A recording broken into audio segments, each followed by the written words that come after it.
자식을 믿지 말랍니다.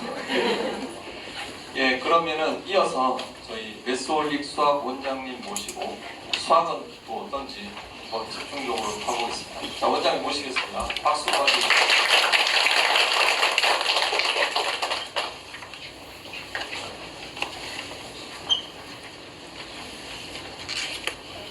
네, 안녕하세요. 메소올릭 수신쌤입니다. 설명회 장소인데도 불구하고 모자를 써서 좀 실례가 아닐지 모르겠는데 제가 약간 모자가 저의 그 트레이드 마크여서 오늘도 실례를 무릅쓰고 모자를 좀 쓰고 나왔습니다. 저는 일단 수학 교육을 전공을 했고요. 이거 뭐죠? 이거 먼저 나오면 안 되는데 네, 괜찮습니다. 네, 네.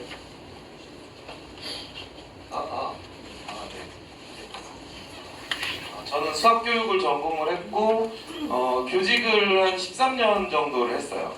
그래서 이제 교사로서 좀 고3 고등학생을 주로 최상위권 주로 이제 가르쳤고, 그리고 이제 교직에 있는 동안에 수능 관련 그러니까 출제 및 검토를 한 4회 정도 했습니다.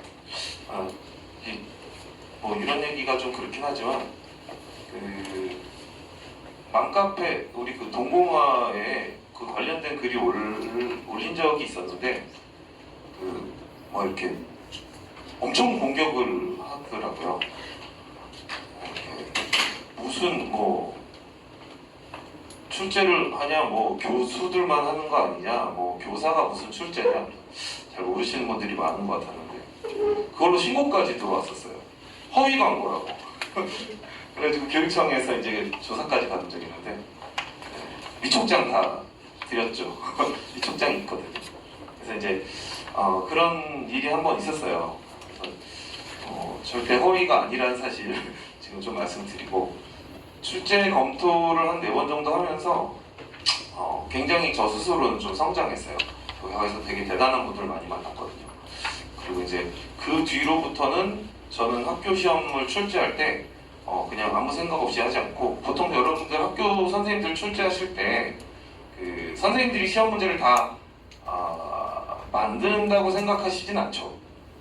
대부분은 저도 그랬고 이제 기존 문제집들 혹은 모의고사나 좋은 문제들을 참고해서 조금씩 변형해서 내요. 저도 그랬어요. 근데 이제 출제를 다녀오고 나서 생각이 좀 많이 바뀌었어요. 생각이 바뀐 게 아니라 내가 시험을 출제를 했는데 이미 주변 학원에서 선생님들이 다 예상을 하고, 야, 여기 예상 문제야. 그래서 내가 이 학교 시험지 문제 맞췄어. 막 이런 얘기를 듣고는 약간 좀 자존심이 상해가지고 그때부터는 꼭 한 2-3 문제를 세상에 없는 문제를 내겠어 이러면서 너희가 난생 처음 보는 문제 만들어줄게. 그래서 문제를 늘 출제를 했었어요. 그래서 이제 약간 저만의 약간 자존심. 학생들은 또 그거를 풀어내느냐 못 내느냐로 또 이제 약간 등급이 갈리고 그랬던 시절이 있었습니다. 그리고는 이제 사교육계로 나온 지가 한 7년 정도 된 것 같아요. 그래서 그런지 약간 그 학교에서의 어떤 선생님들이 출제를 할 때의 어떤 마인드, 그리고 어떤 고민을 가지고 출제를 하고 계시는지, 그리고 이 학교가 어떤 상황인지, 어떤 학생들이 모여 있는지, 그런 것들이 조금 더 잘 보이는 경향이 있는 것 같아요. 그래서 이제 그 부분에 대해서 지금부터 좀 열심히 말씀드려볼게요. 우선 그 영어 선생님이 워낙에 잘해주셔가지고 약간 제가 좀 걱정이 되는데, 외모도 좀 딸리고 더 젊으시고 걱정이 되는데, 그래서 좀 긴장을 풀기 위해서 제가 이렇게 문제를 하나 준비했습니다. 수학 문제입니다. 이 사람 한 명의 머리카락이 대략 한 8만 개 정도 된대요. 지구상의 인구가 70만 명, 70억 명 정도 되거든요. 그 머리카락 개수를 다 곱하면 얼마일까요? 제한 시간은 5초. 정답은 네, 몇 명이죠? 몇 개? 네, 정답은 0개입니다. 이런 분이 계셔서 네, 성공. 네. 괜히 준비했나 싶을까 걱정했는데 빵개입니다, 빵개. 어머님들 중에 한 번쯤 맞추실 줄 알았는데 맞추고서 이제 집에 가서 자랑하셔야 되는데 나 오늘 수학 문제 맞췄다고. 그냥 잠시 긴장 풀기 위해서 말씀드렸고요. 우리가 이 한백고 학생들의 모집단의 변화가 두드러지게 나타난 게 2020년 정도부터라고 저는 봅니다. 그 전까지만 해도 한백고 학생들은 대체로 약간 좀 공부를 좀 많이는 안 하는 편이었어요. 시험 문제가 기본적으로 좀 대체로 쉬웠고 많이 어렵진 않았죠. 그래서 약간 그냥 한두 문제 좀 잘 풀면은 됐고 약간 그런 경향이 있었습니다. 2020년도부터 일단은 컷이 조금 올라가기 시작했습니다. 그래서 이 아이들 내신 컷이 152점이 그 전에보다 한 10점 정도 오른 거였어요. 그리고 그 다음에도 159점으로 한 10점 가까이 올랐죠. 컷이 오르기 시작하면서 2020년, 2021년 점점 아이들이 조금 더 잘하는 아이들이 들어오기 시작합니다. 그 뒤로 계속 올라갔어요. 근데 여러분 이거 보시면 2022년에는 138점이니까 컷이 낮아졌어요. 160점, 140점, 계속 올라가는 줄 알았는데 실제로는 아니네요. 이렇게 이제 보실 수 있을 거예요. 근데 실제로는 2022년도에 138점은 아이들이 점점 잘해지고 시험이 어려워진다는 정보로 인해서 엄마들이 지원을 깊이 하셨어요.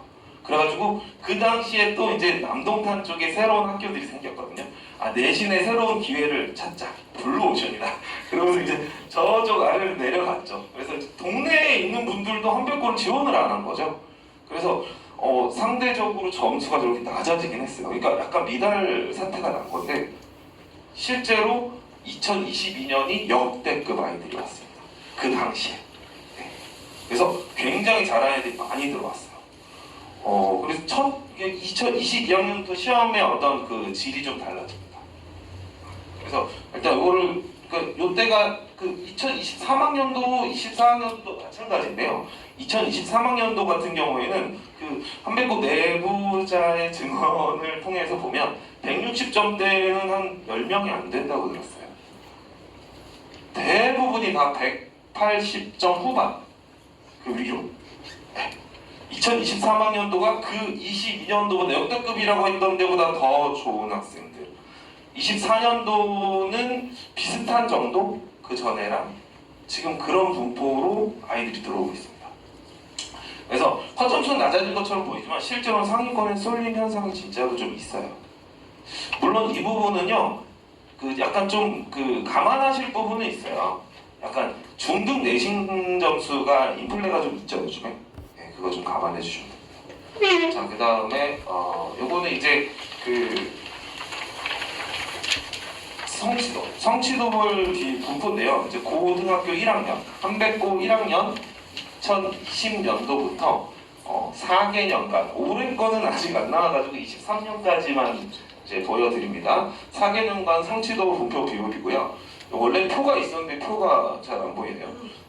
거기 여러분 보시면 이제 나와 있을 겁니다. 여기서 보시면 그 성취도 분표 비율을 보실 때 그 해당 학교가 잘하는지 못하는지를 알고 싶어서 부모님들이 뭐 좀 A등급을 확인하는 경우들이 좀 많이 있어요. 사실은 A등급이 그리 중요하진 않아요. A등급 비율보다는 2등급 보셔야 돼요. 2등급이 얼마나 많으냐. 네. 보시면은 자, 이제 눈에 띄게 보이지 않으세요? 2020년에 66.8%였던 A등급이 47.1, 39.8, 27.7까지 줄어들어요. 2등급이요. 2등급이. 이 굉장한 변화거든요. 짧은 기간 동안에. 이런 변화를 갖는 학교들 정말 흔치 않아요. 이렇게 2등급이 줄어들고 있다는 거는 그 학교의 면학 분위기가 굉장히 좋다는 소리예요. 공부 안 하는 애들 이렇게 처 주무시는 분들이 많지 않다는 뜻이죠. 그런데 이게 보시면요, 2학기 때 약간은 완화가 됩니다. 좀 많아지죠, 2등급 비율이. 학기가 거듭될수록 조금씩 완화가 돼요. 여기서 어머님들 기회를 좀 찾으셔야 돼요. 그러니까 고등학교 신입생들이 혹은 고등학교 3년 동안 가장 잘 보는 시험이 1학년 1학기 중간고사예요. 그 뒤로 조금씩 아이들이 그 경쟁이나 이런 것들이 떨어지기 시작해요. 이완이 생깁니다. 최상위권은 사실상 그리 큰 변화는 없고요. 최상위권은. 근데 한 2, 3등급 라인에서는 그게 보여요. 아이들이 살짝 긴장이 풀립니다. 그래서 약간 처음 딱 첫 시험 봤는데 우리 애가 4등급 나왔어요. A, 중학교 때 맨날 A였는데 4등급 나왔어요. 충분히 가능하다는 거 알고 계시죠? 그 비율 같은 거 보시면 중학교 때 A등급을 받은 비율이요, 중학교 시험에서 거의 한 30%, 많은 경우는 40%까지 되잖아요. 그러면 그 비율이 4등급이에요, 고등학교 오면.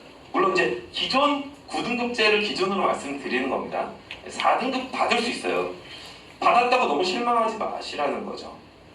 1학년 1학기 중간고사 애들이 제일 잘 봐요. 기말고사 도형 들어가기 시작하면서 조금 상태가 달라집니다. 애들이 약간 빈틈이 생겨요.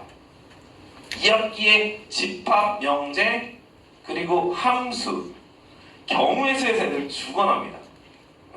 그런 데에서 기회를 다시 찾으실 수 있어요. 그러니까 너무 쉽게 포기하지 말아라. 자, 그 다음에 이제 A등급 비율 한번 보세요. 역시 많아지고 있죠? 그리고 무엇보다 눈에 띄는 건 표준 편차예요. 표준 편차에 대해서 들어보셨을 걸로 알아요. 표준 편차가 작다는 게 뭘 의미하죠?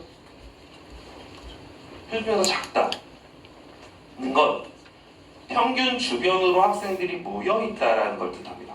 표준 편차가 크다는 건 아이들이 점수가 좀 멀리 퍼져 있다는 걸 뜻해요. 상위권도 적당히 많지만 하위권도 많은. 지금 표준 편차가 줄어들고 있어요. 평균 점수가 커지는데 표준 편차는 줄어들고 있다? 눈에 띄는 거죠. 분명히 아이들은 위쪽으로 몰려가고 있는 거예요. 그런 게 한백고의 중요한 변화입니다. 자, 이것도 역시 2학기에 가면 살짝 이완이 됩니다. 기회를 보세요. 그러면 이런 변화가 이럴 수 있죠. 시험이 좀 쉬워져서 그런 거 아니야? 그러면 점수가 높아질 수 있잖아, 이렇게 생각할 수 있는데, 이것들 좀 보시면요, 2020년하고 21학년도에는요 그 문제들을 약간 한두 문제? 두세 문제 정도에 살짝 힘을 주셨고, 그리고 이제 이때부터 2020년도부터 시험이 약간 달라지지. 그전에는 모의고사 문제를 별로 안 풀렸어요. 근데 20년, 21년도에는 학교 프린트로 모의고사를 실어서 주셨어요. 모의고사 문제를 학교 프린트에 넣어서 거기에서 살짝 변형해서 내신 게 한 두세 문제, 한두 문제 정도를 조금 어려운 느낌으로 내주셨어요. 그게 20년, 21년. 근데 변형이 심하게 되진 않았어요. 그리고 22학년도에 이제 학교 프린트에 수록되어진 문제가 조금 어려워져요. 그러니까 약간 킬러급 문제들이 학교 프린트에 수록되기 시작하고, 역시 모의고사 문제들입니다. 그러면서 그 문제들을 역시 변형해서 내셨어요. 근데 변형이 많이 되지는 않아요. 좀 이따가 구체적으로 보여드릴게요. 어떻게 변형됐는지. 이게 2022학년도까지의 어떤 움직임입니다. 자, 여기서 이제 가장 큰 변화가 23년도에 일어나는데요. 새로운 문제를 창작해서 출제하기 시작합니다. 아까 서두에 제가 내가 이제 다녀오면서 먼저 각성을 해가지고 문제를 좀 만들기 시작했다고 말씀드렸잖아요. 문제 만드는 거 굉장히 어려운 일이거든요. 정말 피곤해요. 한 문제 만드는 것도 힘들고, 만들고 나서 그게 오류가 생길 가능성이 있기 때문에 계속 다시 수정하고 검토하고 해야 돼요. 근데 새로운 문제를 창작해서 출제하기 시작하는데 잘 내세요. 그리고 그 문항이 한두 문제가 아니라 대여섯 문제를 그렇게 내세요. 그렇게 시작한 게 2023년도.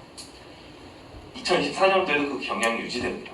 근데 이제 사실은 2023년도니까 올해가 현재 2학년이고 작년 1학년이거든요. 작년 1학년에 그 새로 오신 선생님이라고 들었고 이모 선생님이세요. 되게 아주 훌륭하신 분이라고 봐요.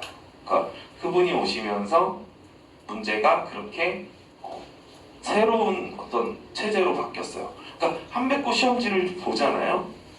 그러면 낯선 문제들이 많이 보여요. 풀어본 듯한데 사실은 아니에요. 저는 보통 이제 그 문제 학교 시험지를 보면 물론 제가 알고 있는 모의고사 기출을 변형한 거면 대부분 이제 제가 보이니까 알아요. 그런데도 불구하고 혹시 내가 모르는 문제가 있을 수 있으니까 저는 콴다를 한번 돌립니다. 그래서 콴다를 딱 찍어보면 비슷한 문제가 딱 나오거든요. 아니 없어요. 없음으로 떠요. 비슷한 문제가 없는 거예요. 그런 문제를 대여섯 문제를 내세요. 많이 어렵냐? 사실은 그렇진 않아요. 그러니까 풀만합니다. 풀만한데 아이들이 평소에 풀었던 문제는 아니에요. 이게 기가 막힌 겁니다. 수능을 그렇게 출제하는 거 아시죠? 잘 모르시려나? 수능이요. 수능이 우리 높으신 분께서 그러셨잖아요. 이렇게 킬러 너무 왜 이렇게 어렵게 내 이놈들아? 킬러 없애. 그래가지고 킬러는 이제 없습니다. 나 여러분 학교에서 배운 것만 냅니다. 이렇게 하셨잖아요. 그 부분에 옳고 그름을 말씀하는 건 아니고 그렇게 된다고 했을 때 주변에서 그러면 수능이 너무 쉬워지겠네. 야 수능 변별력 약해지겠네. 이런 말을 많이 했죠. 저는 항상 다르게 생각했어요. 충분히 어렵게 나올 수 있다. 학교에서 배운 대로 교육과정 내에서만 내는데 어떻게 어렵냐? 아이고 천만의 말씀. 충분히 어려워질 수 있다. 실제로 그리고서 수능 작년에 어려웠어요. 여전히 어렵습니다. 시험은 수능. 그게 뭐냐면 그 교과 과정을 충실히 지키더라도 어떻게 물어보냐에 달려 있어요. 그리고 전체적인 문제 배치가 중요합니다. 지금 한백고 시험지도요. 아까 만드는 문제가 있지만 그 문제 하나하나의 난이도는 그리 높지 않다. 풀만한데 근데 낯설어서 약간 좀 시간이 걸려요. 그런 문제들이 계속 나오기 시작합니다. 자 그리고 요게 이제 그러면 그 난이도가 어떻게 변했는지 좀 구체적으로 보여드립니다. 자, 총 문항이 20문제 정도 되는데요. 22년도에는 13번 정도부터 약간 어려워지기 시작했어요. 배치가. 20년도에는 9번부터 난이도가 높아집니다. 난이도 높아지는 배치가 앞으로 당겨져요. 제가 이제 한백고 내부자의 그 소통을 해봤을 때 이런 말씀을 하셨어요. 실제로. 네. 배치에 신경을 많이 쓴다. 배치에 굉장히 신경을 쓰십니다. 아이들이 중간에 시간을 소모할 수 있는 문제를 어느 정도 앞으로 당겨놓는 거죠. 근데 이게 아이들한테 되게 힘들어요. 9번이면 사실은 가볍게 풀고 넘어가야 될 배치인데 이런 일이 벌어집니다. 근데 이 움직임이요 수능과 비슷해요. 이따가 수능 문제도 어떻게 배치되는지 말씀을 좀 드릴게요. 자 그래서 앞으로 약간 당겨지기 시작하고 고난도 문제도 이때보다는 점점 많아지기 시작하죠. 그래서 실제로 내신 출제 문항의 사례들을 좀 보여드리겠습니다. 여기서부터 수학 문제가 나올 텐데 이게 사실 제일 가장 고민했어요. 수학 문제를 보여드리는 게 맞을까? 어차피 아무도 안 보실 텐데. 그래서 이거 뭐 풀면 안 될 것 같고 그냥 문제가 이렇게 생겼으며 그거는 이런 문제를 참고했다. 이 정도만 보여드리겠습니다. 이게 2022학년도 1학기 기말 1학년 17번 문제입니다. 자, 이 문제는 어디에서 참고가 되나? 이 문제는 약간 그 당시에는 난이도 있는 문제였습니다. 자, 어이구 세상에 똑같네요. 너무 비슷하지 않아요? 이게 2022학년도가 아까 기억하시죠? 2022학년도가 역대급 아이들이 들어왔다고. 자, 1학기 시험지였어요. 그러면 2022학년도까지만 해도 실제로 문제가 이랬으면 변별력이 그리 높지 않았던 거예요. 1학기 때. 실제로 그래서 1컷이 막 95 막 이랬어요. 근데 그 전에는 더 했죠. 그 전에는 더 그래. 이렇게 비슷하게 나왔어요. 자, 그 다음에 1학기 논수령, 기말 논수령 1번입니다. 얘도, 어이구야. 모의고사. 그러니까 모의고사, 기존에 나왔던 모의고사 문제. 그러니까 저희가 학원에서 풀어주는 문제들을 그대로 이제 나왔던 거죠. 그리고 이게 이제 2학기 기말입니다. 역시, 자, 보시면, 여기 잘 안 보이시는 거기 보시면 문제를 보이실 거예요. 너무 비슷하죠? 이게 2학기 기말입니다. 근데요, 사실은 이 문제 난이도는 엄청 높았어요. 모양만 보시면 비슷해 보이잖아요. 의자 몇 개 더 놨네. 아이고 뭐 저거 그냥 이거 풀어봤으면 그냥 다 풀겠네. 이거 되게 많이 풀어줬거든요, 학원에서. 이거 되게 쉽지 않아요, 문제 자체가. 근데 저렇게 딱 바꿨는데 너무 어려웠어요. 학교에서 맞은 애가 2~3명? 그 정도였던 것 같아요. 뱃솔리게 있었습니다. 너무 어렵게 변형을 해주셨어요. 이 문제도 이제 2학기 기말. 자, 얘도 이제 요 정도 문제들을 변형한 문제인데, 이 문제도 경우의 수 문제인데, 요거 현장에서 만나면 풀기 어렵습니다. 그러니까 변형은 했지만 실제로 만났을 땐 되게 어려운 문제예요. 그냥 대비가 안 된 상태에서 만나면 시간 되게 오래 걸려요. 대비가 잘 되어 있는 학생들은 솔직히 한 30초 컷 가능합니다. 근데 그 대비는 진짜 어떻게 해주냐에 달려있어요. 이 문제는 선생님들이 철학을 갖고 계셔야 돼요. 그래야 가능한 문제였어요. 그냥 정상적으로 편하게 풀면 어려웠었던 문제입니다. 자, 지금 보시듯이 2022학년도 1학기와 2학기가 달라졌죠. 자, 이제 23년도로 넘어가면, 자, 얘는 신유형이에요. 그러니까 문제는 읽어보면요, 그럼 이거 그냥 뭐니 부동거 아닌가? 이런 느낌 드실 수 있는데, 실제로는 찾아보기 힘든 유형이었어요. 그러니까 이 문제 하나에 이런 걸 다 집어넣어놨어요. 외심, 내각의 이등분선 정리, 닮음, 합동, 정점 지나는 직선, 논증기하적 해법이라는 건 이제 이런 문제를 풀 때 어떻게 접근할 거냐의 문제예요. 자, 여기 닮음하고 합동, 외심, 내심 다 포함해서 이거 중학교 문제인가? 이런 생각이 들지 않으세요?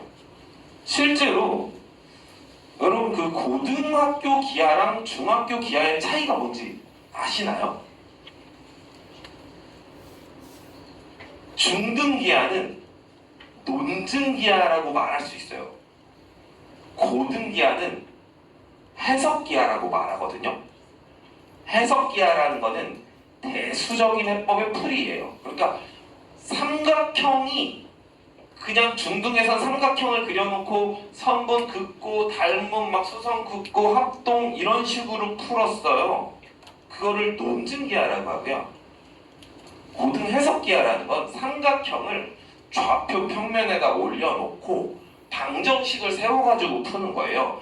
수식 x, y, z 계산해서 푸는 방식이 고등기하입니다. 논증기하와 해석기하가 그렇게 달라지는데, 고등학교의 기하는 대체로 해석기하가 주를 이룹니다. 그래서 중등에서 이게 참 안타까운 일인데, 중등 공부를 하실 때 고등학교 과정의 연계가 이제 잘 안 된다는 느낌 때문에 중등기하를 가볍게 터치하고 올라오는 경우들도 꽤 많아요. 선행을 빼야 되니까. 선행 빨리 하려고. 왜냐면 중등에서 방정식, 2차 방정식, 2차 함수 이런 거를 해야 고등 수학을 할 수 있으니까. 근데 중등에서 닮음 뭐 이런 거 못해도 고등기하 하는데 문제가 없는 거예요.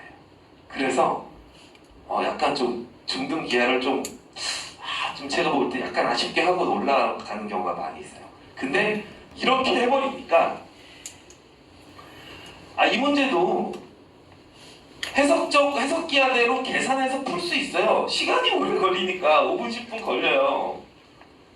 근데 이거를 중등기하적으로 논증기하로 접근을 하면 쉽게 풀 수가 있어요. 이렇게 출제를 하세요. 논증기하 너무 좋아하시더라고요. 그 다음 문제도 볼게요. 자, 이거는 절대값 함수에 관련된 문제입니다. 이 절대값 함수 관련된 문제는 역시 그냥 계산을 통해서 풀면 그냥 제가 볼 때는 못 풀었을 거예요. 대부분의 학생들이 계산으로 접근을 했다가 실패를 하는 사례입니다. 많이 어려워요.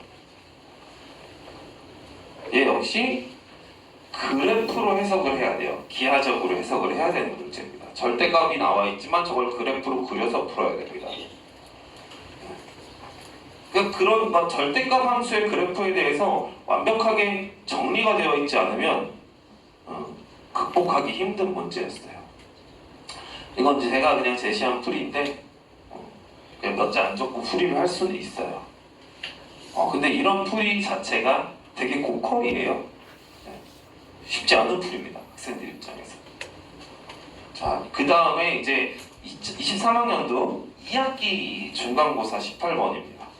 자, 이거 지금 보면은 여러분들 아시죠? 이거 원의 방정식. 네, 원의 방정식 밑에는 이거 뭐 충분 조건, 이거 명제 문제이죠. 원의 방정식 명제, 그 다음에 집합도 보입니다. 자, 원의 방정식 도형과 집합 명제까지 내적 연계한 문제. 역시 이것도 신유형이고요. 명제 필요 충분 조건, 관례집합 등등등을 묻고 있어요. 자, 이 문제는요, 사실은 저 문제 유형만 보면 아주 흔한 유형이에요. 모의고사 기출 많이 됐었어요. 그런데 이 문제는 너무 저는 참신했어요. 왜 그랬냐면, 자, 보세요. 모두 거짓인 명제가 되도록 하는 양의 실수예요. 보통 이런 거는요, 참이 되는 걸 물어보거든요. 거짓이 되는 거에 대해서 물어봤는데 이 문제를 보고 제가 다시 한번 앞에 문제들을 봤거든요. 동일한 시험지. 그 앞에도 또 거짓인 걸 물어요. 한백구 이쪽 파트 출제하셨던 분이 거짓인 명제에 대해서 관심이 좀 있으신 것 같아요. 근데 이게 웃을 일은 아닌 게 명제가 참임을 논증하는 거가 아이들한테 익숙하다는 거죠. 덜 익숙한. 어떻게 됐을 때 얘가 거짓이냐를 물어보는 건데 역발상인데 이게 논리적으로 생각하기가 쉽지가 않아요. 그래서 어려워요. 거짓임을 논증해라. 그랬던 문제고요. 그 다음 문제는 이제 2024년도도 문제 하나만 볼게요. 이게 이제 올해 중간고사 문제입니다. 두 문제를 같이 실어놨는데요.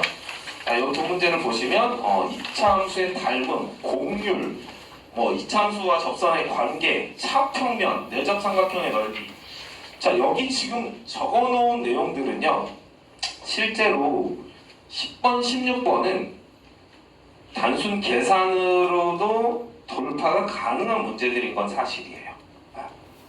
문제는 10번은 그리 어렵진 않아요. 단순 계산으로도. 16번은 꽤나 어렵습니다만 계산을 통해서 돌파할 수 있어요. 그런데 이런 내용들까지 섭렵을 하고 있으면 분명히 좀 더 쉽게 풀어요. 한 줄 내지 두 줄 풀이도 가능하거든요. 근데 이런 대비가 대체로 이제 학생들이 잘 안 되어 있을 거예요. 왜냐하면 교과서에는 저런 게 없어요. 여러분 이차함수의 닮음이라고 들어보셨어요? 이차함수가 어떻게 닮음이 있지? 삼각형의 닮음은 들어봤는데 공률 들어보셨어요? 이차함수의 공률 들어보셨습니까? 공률? 물론 접선과 이차함수의 관계는 무슨 관계가 있겠지 이렇게 생각할 수 있겠지만 그런 관계들도 교과서에 명시가 되어 있지 않아요. 이차함수는요, 이렇게 접선을 양쪽으로 그으면 그 접점과 이 점까지의 거리가 똑같아요. 항상. 이제 그런 사실들을 명확하게 연구가 되어 있는 선생님들이 알려주지 않으면 모르거든요. 차평면이라는 것도 이제 사실은 이제 그 대치동의 어둠의 스킬이라고 얘기하는 것들인데 이런 것들이 이제 오픈되어 있지 않은 지식들이에요. 그러니까 이런 것들까지 연구가 돼서 아이들한테 지식을 실어줬을 때 이런 문제가 잘 풀려요. 어려워요. 그래서 그냥 풀면. 자, 이렇게 출제 경영이 어떻게 바뀌었는지 보셨겠지만, 그래서 저는 이런 변화에 따라서 우리가 이렇게 대응을 좀 해야 된다. 첫 번째는 중등 과정의 심화학습이 중요하다. 중등을 요즘에 이제 아무래도 선행 경쟁이 좀 치열하다 보니까 부모님들도 학원도 그렇고 우리도 반성이 돼요. 이제 선행을 어느 정도 좀 빼놔야 고등과정 공부하기가 좀 수월하다는 것도 사실은 사실이거든요. 그러다 보니까 중등이 조금 부실한데도 불구하고 일단 선행을 나가는 경우들이 많잖아요. 근데 그게 좀 그래요. 중등 과정이 탄탄해야 돼요. 심화 하셔야 돼요. 중등 과정 심화 안 하고 그냥 너무 서둘러서 고등만 가는 거 좀 곤란해요. 병행이라도 해주셔야 돼요. 특히 논증기야. 외우셨죠? 중등은 논증기야. 고등은 그래서 세 분밖에 대답을 못했어. 공부하셔야 됩니다. 중등 논증기야를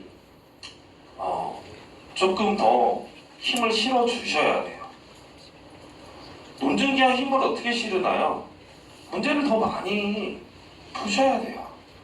그러니까 시험 대비할 때 공부 한 번 하고 그리고 이제 묻어버릴 내용이 아니에요. 제 기억에 저는 중학교 때 수학 기하 논증기하 파트를 너무 재밌어 했어요. 약간 이상한 사람이죠. 수학이 재밌다는 소리 하면. 근데 너무 재밌어 했고 어려웠어요. 저는 너무 어려웠어요. 어려웠는데 재밌었어요. 문제를 풀려고 풀렸는데 안 풀리니까 학원 안 다녔거든요. 그러니까 잘해서 안 다니는 게 아닙니다. 돈이 없어서 못 다녔어요. 학원도 못 다니고 학교 수업밖에 못 들었는데 문제 수업도 많이 풀지도 못했어요. 문제를 풀다가 잘 안 풀리니까 계속 쳐다보고 고민하다가 안 되니까 또 딴 거 하고 좀 놀다가 또 와서 또 쳐다보고 그런 걸 계속 반복했던 것 같아요. 하다가 모르겠으면 학교 수업이 딱 끝나면 쉬는 시간에 선생님한테 달려가서 교탁 앞에서 물어보고. 저 약간 유명했어요. 선생님을 교무실로 안 보내는 학생으로 유명했어요. 우리 반에 선생님이 들어오시면 오늘도 쉬는 시간은 없구나 이렇게 선생님들이 생각하셨어요. 저는 끝나면 꼭 물어봐요. 끝나고 물어보는 것뿐 아니라 수업 시간에도 손 자주 들었고. 뭐 이런 말씀 드리면 뭐 할지 모르겠지만 옛날에 이제 재수학원 다닐 때 500명 있는 강의실에서 손 들고 질문해보고 그랬었어요. 질문을 저는 좀 많이 하는 편이라서 그걸 항상 애들한테 좀 강조하는데 논증기하를 저는 좀 의도치 않게 많이 고민하고 생각하면서 좀 많이 팠어요. 그것이 고등수학 공부하는데 분명히 자양분이 많이 됩니다. 이거는 좀 가볍게 하시면 안 돼요. 그 다음에 유형 반복 학습만 의존하는 게 조금 위험하다는 부분은 아까 말씀드렸죠. 자꾸 신유형을 내시거든요. 그래서 이제 이제 유형서 반복하고 막 거의 암기하다시피 이렇게 했다가 2023학년도부터 애들이 막 힘들어졌어요. 힘들어졌어요. 그러니까 수능형 문제를 많이 풀어야 되는 건 분명히 맞아요. 근데 수능형 문제를 풀더라도 약간 좀 암기하다시피 공부하는 것보다는 찐 실력을 키워야 되거든요. 정말로 그냥 수학의 뭐랄까 어떻게 건드려도 흔들림 없는 실력을 만들어 놔야 돼요. 선생님 말이지 그거 어떻게 그렇게 하나요? 최소한 그러려고 노력해야 된다는 거죠. 암기식 공부는 좀 지양해야 돼요. 유형만 달달 몇 번, 문제집 3권, 4권, 차라리 한 권만 푸는 게 나아요. 3권, 4권 돌리지 말고 진짜로 딱 기출문제집 양호한 거, 모의고사 기출문제 양호한 거 하나 잡고 기출문제집으로 공부는 해야 돼요. 기출문제집 위주로 그 고난도 문제까지 고민하면서 계속 좀 파줘야 돼요. 그래서 진짜 실력을 만들어야 돼요. 개념의 폭을 충분히 넓혀야 됩니다. 그래서 저희는 그 기출문제를 풀 때, 그러니까 그 특히 이제 중학교 논증기하 이쪽에 있어서는 교과 외과정도 좀 가르쳐요.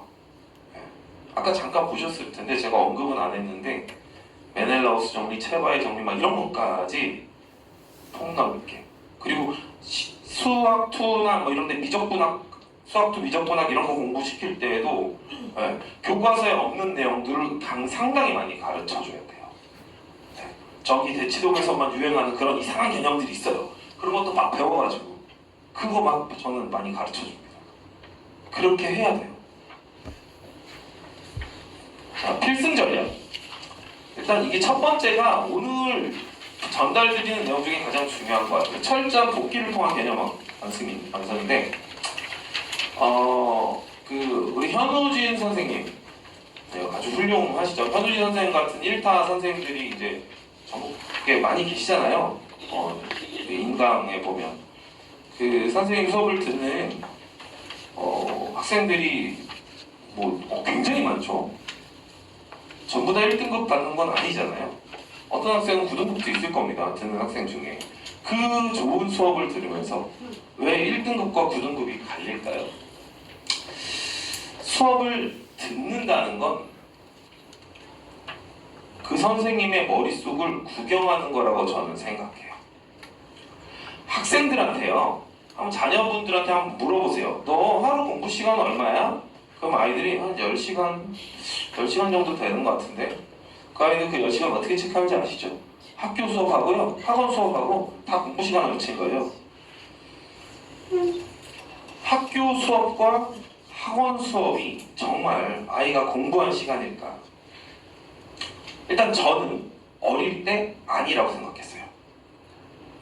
물론 저는 학원은 안 다녔으니까 학교 수업을 들었는데, 학교 수업을 들을 때 어려웠어요. 선행이 안 되어 있는 상태에서 들으니까 항상 어려웠거든요. 듣고 나서 하루 이틀 지나니까 기억이 안 나요. 그래서 무슨 짓을 했냐면 야자 시간에 가서 그날 수업 들은 내용을 다시 적었어요. 저 복기라는 거는 다시 기록한다는 뜻입니다. 원래 어디에서 온 개념이냐면 바둑에서 온 개념이에요. 바둑 기사들은요, 자, 오늘 대국을 치른 다음에 집에 가서 혼자 그대로 다시 둡니다. 그거를 복기라고 해요. 다시 둡니다. 그대로 혼자 다 기억해서. 되게 신기하죠? 그거를 학생이 수업 듣고 나서 해야 된다고요. 집에 가서 복기를 하셔야 돼요. 바둑을 다시 두듯이.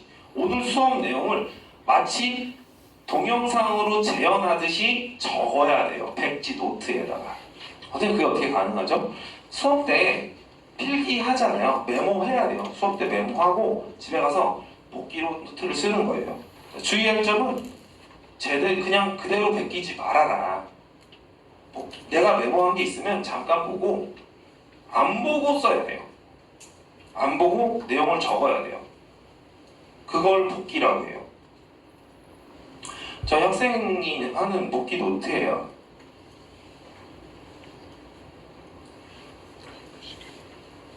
대단하죠? 이렇게 공부하면 정말 잘할 것 같죠? 아이들이 수업 끝나고 집에 가서 저렇게 적어서 인증을 해요. 근데 이거는 저는 너무너무 강조를 많이 하는데, 잘하는 아이도 있고 잘 안 하는 아이도 있어요. 물론 잘 안 하면 계속 이제 강요는 못하고, 야, 너 안 돼, 복귀해야 돼. 복귀 빨리 인증해. 계속 이제 닥달도 하고 부모님한테 문자도 보내고 이렇게 합니다. 그러면 이제 애들이 복귀를 해서 보내는데, 이 안에 들어있는 어떤 그 실질은 잘 몰라요. 그렇지만 그래도 이렇게 복귀를 해서 저거를 내 머릿속에 넣으려는 노력을, 현우진의 머릿속에 있는 거 자기 머릿속으로 가져가는 거예요. 수신쌤 머릿속에 있는 걸 자기 머리로 복제해 가는 거거든요. 이게 그 작업인데, 그 작업을 열심히 하는 아이들은 여지없이 성적은 오릅니다. 저는요, 수학 실력과 수학 성적은 비례하지 않는다고 봅니다.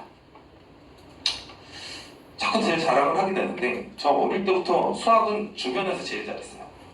제 주변에, 전 대학 가서도 내 주변에 있는 애 중에 제가 제일 잘했어요. 제일 잘했는데 성적은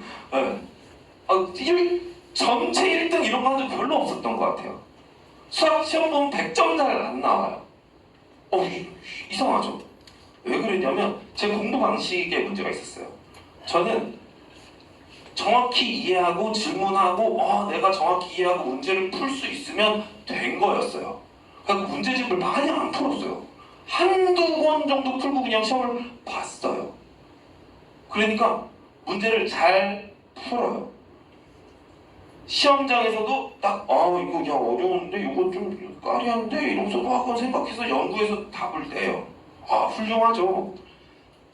시간은 부족한 거죠. 왜 그러냐면 그러니까 계산 연습, 그러니까 문제를 많이 풀어가지고 연습을 많이 해서 시험장에 들어가야 되는데 저는 시험장에서도 연구해서 문제를 풀어내는 사람이었어요. 그러니까 성적은 그냥 그렇게 나왔죠. 반면에 어떤 아이들은 점수가 잘 나왔냐면 문제집을 진짜 많이 풀어가지고 막 문제를 거의 외우다시피 해서 보자마자 어떻게 푸는지가 바로바로 보이는 애들이 빠바바바박 그래도 계산도 빠르고 저 같은 사람은 계산도 약간 느리거든요. 그러니까 이런 애들은 점수가 오히려 잘 나오죠. 그래서 수학 실력과 성적은 비례하지 않는다고 봐요. 그러나 그래도 실력을 늘려놓으면 분명히 더 중요한 시험에서, 특히 수능 같은 중요한 시험에서 큰 빛을 봅니다. 그리고 갈수록 나아질 수밖에 없어요. 처음에 성적 좀 안 나왔다고 손쉽게 너무 좀 손절하지 마셔야 돼요. 조금 더 믿어주셔야 됩니다. 이런 아이들 복기를 잘하고 있는데 성적이 바로바로 안 나오는 애들 있거든요.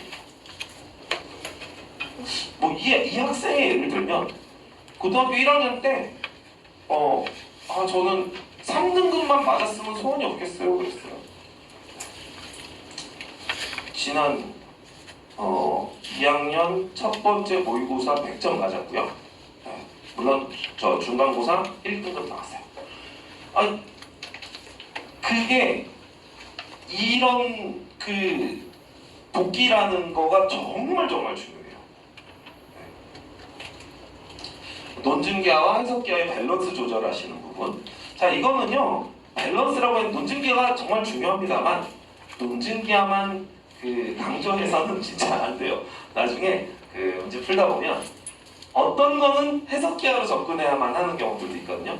그거 가름말 좀 타줘야 돼요. 그 해안은 선생님들이 보통 가지고 계세요.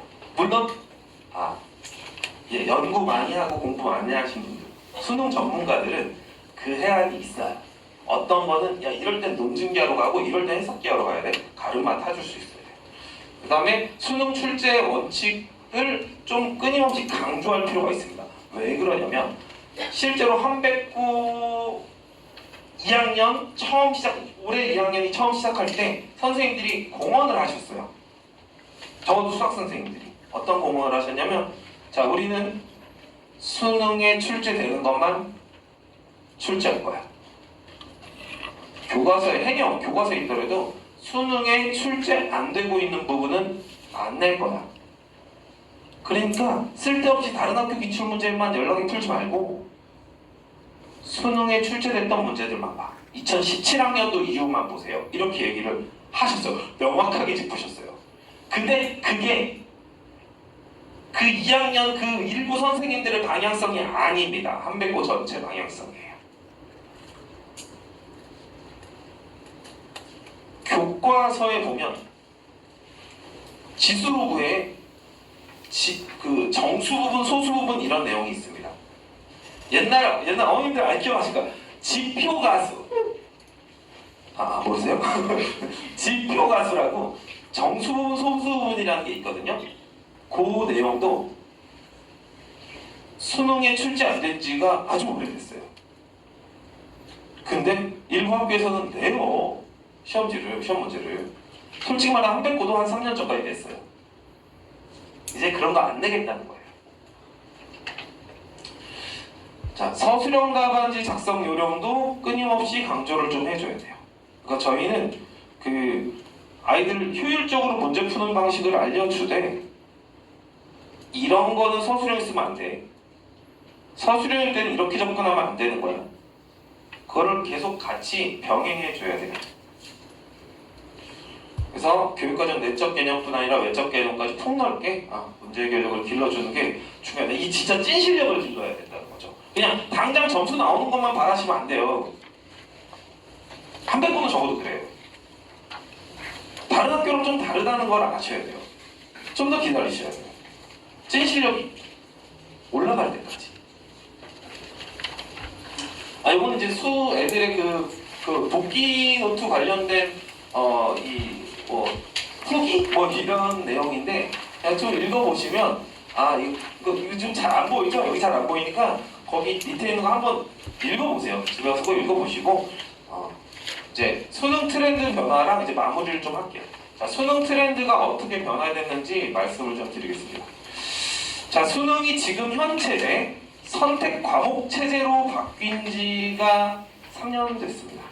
그래서 기존에는요, 수능 가나형일 때는 선택 과목 체제가 아니었어요. 선택 과목 체제라고 하는 거는 그 비적분, 확률과 통계, 그리고 기하 요 세 개 중에 아이들이 선택해서 수능을 볼 수 있는 체제로 바뀐 지가 한 3년 정도. 그 전에는 가나형이라고 해서 과목을 선택하지 않고 이과는 가형, 문과는 나형. 이 시절에 27대 3이라는 건 뭐냐면 3문제 30문제 중에 3문제 정도 변별력을 줬어요. 그러니까 자, 아이들의 전략이 이렇게 됩니다. 그냥 우리는 1번부터 객관식 21번까지 있었거든요. 1번부터 20번까지를 풀어요. 21번 그냥 패스. 자, 주관식으로 들어와서 22번부터 28번까지 쫙 풉니다. 그렇게 다 풀고 나면 조금 상위권 정말 잘하는 친구들은 한 50분 정도 남고요. 중간 정도 하는 애들도 그래도 한 20분, 30분 남아요. 그러니까 그렇게 해서 27문제를 맞추는 전략. 자, 그 남은 시간에 그러면 선택이 주어지는 거죠. 검토를 할 것이냐, 21, 29, 30 도전을 할 것이냐. 그걸로 이제 1등급, 2등급 나뉘는 겁니다. 그게 기존 수능의 전략이었어요. 아주 단순하고 명쾌했죠. 근데 어떻게 바뀌었냐면 이렇게 바뀌었습니다. 선택 과목 체제가 되면서 여러분들 모르시는 분들 계실 것 같아서 설명을 좀 드리면 공통 과목이 22번까지예요. 공통 과목이란 수학 1, 수학 2를 말합니다. 22번까지. 그 중에 객관식은 15번에서 끝나요. 15번에서 객관식이 끝납니다. 그런데 여러 개와 30문제 중에 11문제가 난이도가 있는 게 바뀌었어요. 이게 근데 뭐 이렇게 어려운 게 많아졌어 라고 생각하실 수도 있지만 그 편성이 바뀌면서 나타나는 자연적인 현상이었고, 그리고 킬러의 무게를 조금 줄이고 약간 좀 발목질의 느낌? 준킬러? 약간 어려운 사전 느낌이 전반 배치되기 시작돼요. 1번부터 10번까지 풀만하고요. 11번부터 이제 이상해지는 거예요. 바뀐 수능 첫 해에 아이들이 3월 모의고사, 그러니까 고3 친구들이죠. 첫 해 고3 친구들은 그 전 2학년 때까지만 해도 기존 체제에 맞춰서 모의고사를 봤어요. 2학년 때까지만 해도 바뀐 체제로 본 적이 없어요. 고3 3월 돼서부터 바뀐 체제로 보기 시작하는데, 기존에는 그럼 아이들이 아까 제가 말씀드렸듯이 쫙 해서 20번까지 쫙 풀고 넘어가고 이랬었는데 가다 11번에서 걸리는 거예요. 11번, 정말 11번에서 걸리면 안 되는데 안 풀면 안 되니까 시간 보내고 안 돼 12번 12번 이상한데? 이렇게 되기 시작한 거죠. 왜냐하면 객관식이 15번까지였기 때문에 여기서부터 난이도를 주기 시작한 거예요. 너무 빠르지 않아요? 30문제를 푸는데 11번부터 이상해지면 첫 해 애들 정말 고생했습니다. 전략이 수정되기 시작합니다. 그럼 아이들의 전략이 어떻게 수정되죠? 1번부터 10번까지 빠르게 풀어요. 11번부터 15번까지는 그냥 냄새만 냄새만 맡고 지나갑니다. 그 다음에 이제 주관식으로 넘어가서 자 20번 전까지 풀고 요 세 문제 약간 넘어가고 그리고 선택 과목 좀 쉬운 문제 좀 풀고 11문제를 남겨놓고 이거를 이제 전략적으로 공격해야 돼요.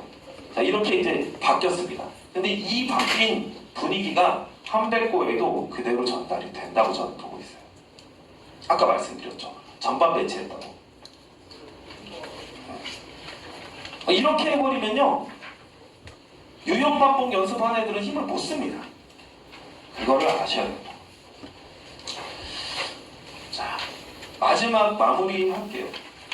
갑자기 무슨 수학이 뭐 별걸 다 하네. 아시죠? 네. 여기 뭐 글씨가 안 보이네 밑에. 노노 이정편에 나오는 말씀이고요. 지지 위 지지, 부지 위 부지, 시지야. 제가 그 한자 성어 아는 거 별로 없는데요. 옛날에 어떤 선생님하고 수학 선생님하고 술자리를 하다가 선생님이 어릴 때부터 이 논어를 많이 읽으셨대요. 한자로 써주시는 거예요. 근데 듣고 나서 너무 감명을 얻었어요. 그래서 저는 나름의 어떤 교육 철학이에요. 자, 이게 무슨 뜻이냐면 그 공자님의 제자 중유라는 제자가 있었어요. 호는 자로라고 하는데 약간 좀 시정잡배 출신이라고 알고 있어요. 용맹한 사람이에요. 공부 많이 안 했거든요. 이제 공자님께 배우기 시작하면서 조금씩 지식이 쌓여나니까 좀 약간 아는 체를 했나 봐요. 그래서 공자님이 불렀어요. 자, 유야, 너는 안다는 것을 무엇이라고 생각하는지. 그랬더니 대답을 못했나 봐요. 그래서 이렇게 말씀하셔요. 지지 위 지지. 아는 것을 안다고 말하고 부지 위 부지.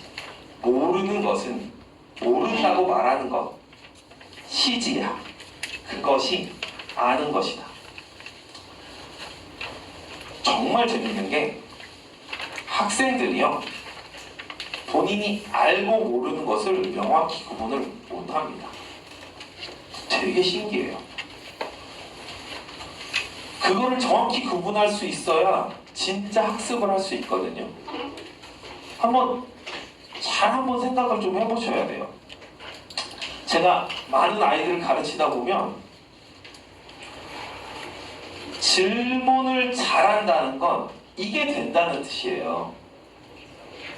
근데 질문을 안 합니다. 질문을 안 하는 게 성격 차이일 수도 있어요. 그래서 저는 제가 되려 질문을 하거든요. 근데 이 친구들은 본인이 뭐를 아는지 모르는지 구분을 못하는 경우가 너무 많아요. 심지어는 모르는데 아는 척을 합니다. 발전하기 정말 힘들어요. 모르는 걸 모른다고 표현해야 돼요. 드러내야 돼요. 그래야 선생님들이 가서 고쳐줍니다. 근데 그걸 드러내질 않아요. 가장 큰 문제입니다. 그래서 드러내는 아이로 키워주셔야 돼요. 자꾸 좀 드러내게 해주셔야 돼요. 모른다고 민망해하지 말고 적극적으로 아는 것도 표현해주고 모르는 것도 표현할 수 있는 아이. 그 아이들이 성장합니다. 진짜 명확해요. 일단은 이 정도로 수학 어떻게 공부해야 되는지 한백호가 어떻게 바뀌었는지 이 정도로 브리핑 마치겠습니다. 감사합니다.